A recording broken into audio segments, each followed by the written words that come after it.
You see, our God is an awesome God. He's got a lot of power. He's got power over death and life. He has the power to cure deafness, as we've heard. He has the power to do whatever and whenever He chooses. I've witnessed His wonderful grace and His power in my life. And I've seen Him work in the lives of many other people. And people that I thought would never, ever have the chance of eternal life. I've seen God work in their lives. I want to share with you a story that was given to me by a friend of mine. Her name is Denise. She gave me this account of God's power in her life. And this account came just several months ago. And she writes to me and she told me, she goes, I've been unable to find work in Kansas for several months. July 21st, we lost our house.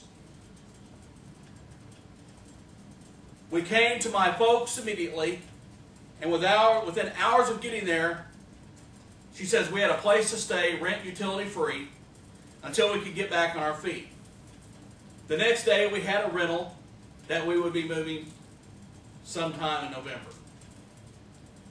Well, that Sunday at my folks' church, I was asked if I was interested in becoming the choir director.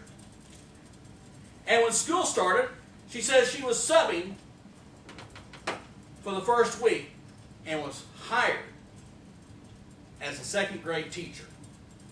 She hadn't taught in 16 years, and it only took a check to the state of Oklahoma to get her certification up to date. She writes to me and she says, every time we turned around, we saw God's hands. I can honestly say losing our house was the best thing that could ever happen to us. Even when our lives were being turned upside down, we saw God's hands holding us. I want to share another story with you. A story of a friend of mine named Steve. It's not me. I actually did have friends when I was in high school.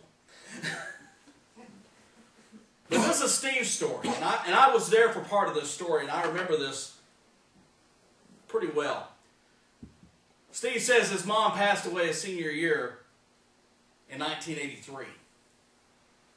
And it broke what fragile faith that I had at that point. He says, I blame God for taking her away when she had so much to live for. And as you may remember, which I do, it was a dark time in his life. He was drifting and completely lost and lost purpose of life. He says, I fast forward now 12 years, and you find me completely without God in my life. 12 years, God's not part of his life.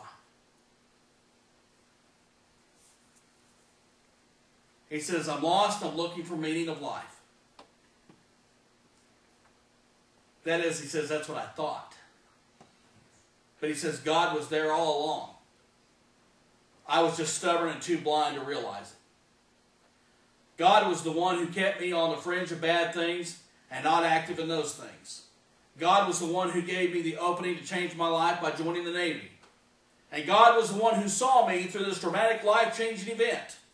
And God was the one who brought me in contact with folks like my friend Jason, who never preached religion to me, but merely practiced his faith and lived his life in service of God. God led me down the path that brought me to Laura. And our eventual union made not between just me and her, but between me, her, and God. As the priest who wedded us put it, marriage is not a 50-50 relationship. It's a 100-100 relationship. He says, God lent me strength to sustain Laura when she had a crisis of conscience. And God has shown me that by putting my trust and faith in him, that I do not have to understand everything. I don't have to know the whys. I can trust on faith that he knows exactly what he is doing, and that I will be safe in his care. God has blessed me with the insight that I am but his tool, and given me the humility to accept that whatever I achieve is through his grace. He has blessed me with a wonderful career where I get to help people. a beautiful bride who is my best friend and my soulmate, a wonderful daughter and friends who withstand the test of time. And he goes on to tell me, he says, long story short, the wonderful thing about God is that he's there for us even when we don't want him to be. Forever patient, forever forgiving. He is waiting for us to welcome and accept him. I could never have achieved the blessings and success that I've achieved without the guiding hand of God, even when I didn't realize it was there all along.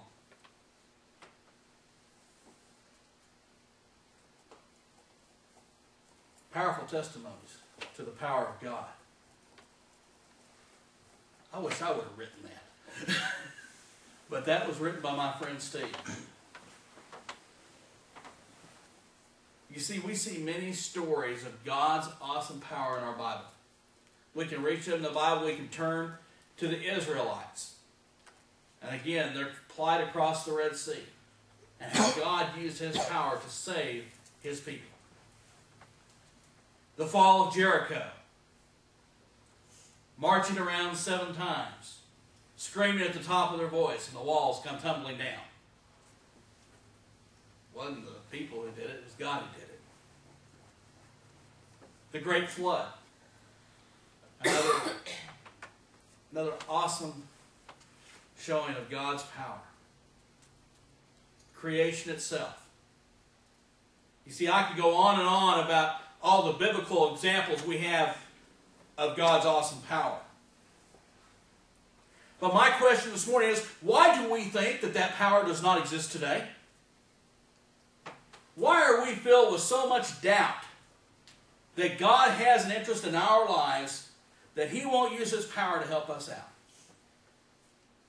Why do we think that? It puzzles me how we think that, oh, God's not interested in me. He's not going to waste his time with me.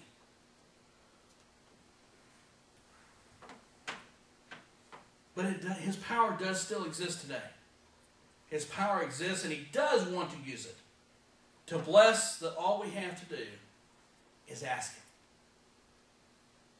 And he can demonstrate his power. The stories I just told are recent. So his power still exists today. I want us to take a look at the future for us, both as a church and individually. What